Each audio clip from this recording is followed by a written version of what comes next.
somos alvos da graça. Isso que nos deve deixar assim felizes, isso que nos deve motivar a estar ali para louvar. Então todo mundo ali é doente, todo mundo ali luta com o pecado, a mesma luta, o mesmo inimigo, mas às vezes nós somos inimigos uns dos outros, mas por causa da nossa natureza mesmo. Mesmo nós que somos feridos muitas vezes dentro da igreja, somos nós que muitas vezes ferimos outras pessoas. Depois de vir do campo missionário, eu tive uma experiência bem amarga com uma igreja que eu fui frequentar no Rio de Janeiro. E eu passei algum tempo lá e as pessoas nem me percebiam lá. Sempre aqueles grupinhos se reunindo, as pessoas que tinham seus cargos mais elevados ali sempre em destaque. Nunca se olhava para trás para ver os visitantes, para saber de onde a gente vinha. E a gente era uma coisa bem chata. E aquilo meio que me incomodava muito. E eu sei que eu comecei a ficar com um pouco de amargura com relação à igreja, né? Entre outras coisas também. Aí um dia descobriram que eu fazia parte do grupo radical, que era um grupo de missionários bem conhecidos no meio da denominação batista. E de repente começaram a me chamar para falar e quiseram saber da minha vida. E eu fiquei assim muito revoltada. Quer dizer que eu preciso ter um nome, ter um destaque assim para vocês virem me conhecer, tipo, verem esse ser humano que está aqui. Eu fiquei muito revoltada. E nessa época eu falava muito mal da igreja, falava que a igreja é isso, que a igreja é aquilo. E eu me sentia assim, certa, porque eu estava denunciando o erro da igreja. E aí quando eu cheguei em casa, nessa época, eu li aquele versículo que não tinha nada a ver. Efésios 5, acho que é Efésios 5, vou conferir. E que dizia assim: vós maridos amai as vossas mulheres como Cristo amou a igreja. Mas eu lendo aquele versículo, olha o que veio na minha mente. Ilana, Jesus ama a igreja. Jesus ama o seu povo. Ele sabe, né, que o povo é falho, que está em processo. Um processo que só vai se acabar quando eles subirem, né, quando forem para a eternidade. Mas Deus não quer você falando assim da igreja. Deus não quer você detonando a igreja. Deus não quer você zombando da igreja, falando dessa maneira. Porque Jesus Cristo morreu, se amou e se entregou pela igreja. É amada dele. Muitos dos erros que eu estava vendo ali eram coisas que eu também cometia. Quando eu estava ali na minha igreja, com o meu grupinho, à frente das coisas, com meus cargos, quantas pessoas passaram despercebidas por mim e eu não percebi? E outra coisa que eu pude entender é que Deus estava me mostrando que aquilo que estava me irritando, né, entristecendo meu coração, que era um erro da igreja, também entristecia o coração de Deus. E Ele permitiu que eu visse. O problema da igreja são as pessoas, porque nós temos problemas, nós temos dificuldades, nós somos errados, né? Nós estamos ali em constante tentativa de melhora e Deus tem muita paciência com o nosso erro. Às vezes eu fico lá e crucifico aquele irmão que cheio de orgulho, cheio de coisa, e às vezes eu também sou encontrada fazendo a mesma coisa. Então, uma coisa que Deus me mostrou também é que eu precisava voltar a congregar, não mais me afastar, porque nesse tempo eu fiquei um tempo sem ir à igreja, e que ao invés de ficar lá zombando, falando mal, denegrindo a imagem da igreja, eu deveria estar lá na comunhão com os meus irmãos e passar aquilo que eu aprendi. E de fato, depois de um tempo, eu acabei indo para igrejas, falar do meu testemunho na África e outras oportunidades, quando eu voltei para a minha igreja de origem, e eu pude falar sobre isso. E muitas pessoas se identificaram, muitas pessoas acabaram percebendo, poxa, eu também faço isso, eu estou errada, né? Eu estou errado.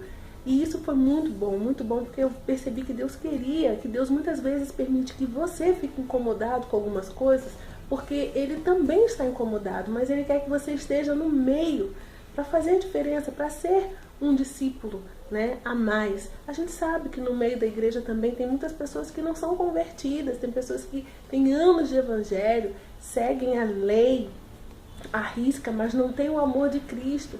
Infelizmente, também vemos que tem pessoas que estão ali tentando com o Salvador, mas ainda não cresceram, são meninos na fé, né?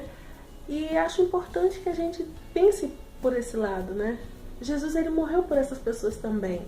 E apesar das falhas delas, Jesus está ensinando a elas, como também a nós. Claro que tem gente que nunca vai aprender, que nunca vai querer, vai ficar lá na igreja fazendo número, perturbando os outros, mas nunca vai se converter de verdade. Mas Jesus falou sobre o joio no meio do trigo, né? E não é a gente que vai mudar essa realidade.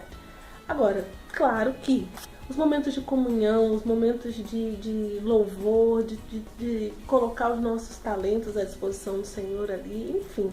Mas também, evidentemente, existem outras maneiras de ser igreja sem fazer parte da instituição propriamente dita. Eu, particularmente, optei desde essa época a estar dentro da congregação, a trabalhar, gastar meus dias fazendo o que for possível para que o nome do Senhor seja glorificado ali dentro da instituição e fora do templo também, né?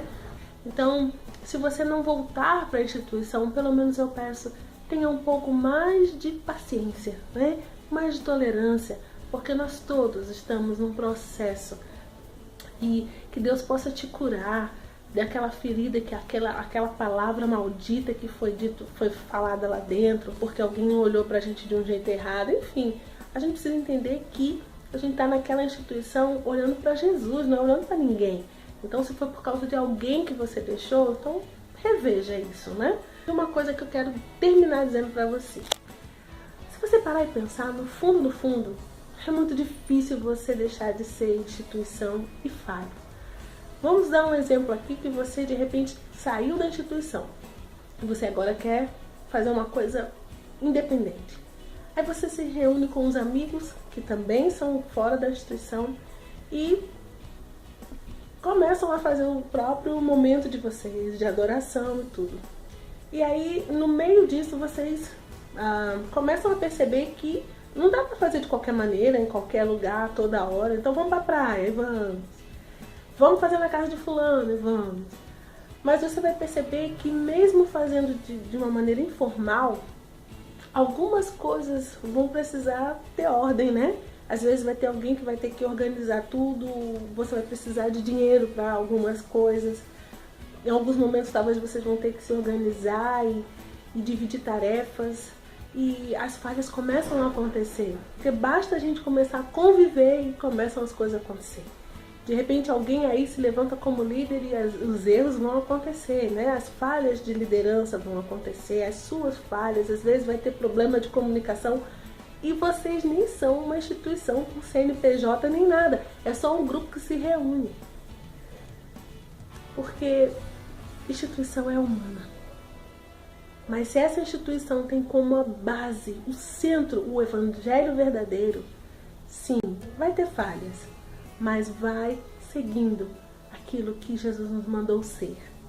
Eclésia, igreja, corpo de Cristo. Mas onde você estiver, onde você decidir estar, que você esteja com Jesus. Firme e forte na palavra. E se há alguém para você perdoar, perdoe. Perdoe porque essa pessoa está no mesmo processo. Você vai se sentir até mais livre para adorar. Assim como Deus te perdoou. Perdoe essa pessoa, essa igreja, esse grupo. Você é meu irmão. Eu sou sua irmã. E em Cristo Jesus somos um. Se você gostou desse vídeo, clica aí. Compartilha. Se você quiser escrever um pouquinho do que você acha sobre isso, se você é um desigrejado ou não, se você concorda ou não, escreve aí no comentário. Até o próximo vídeo, se Deus quiser. Beijo!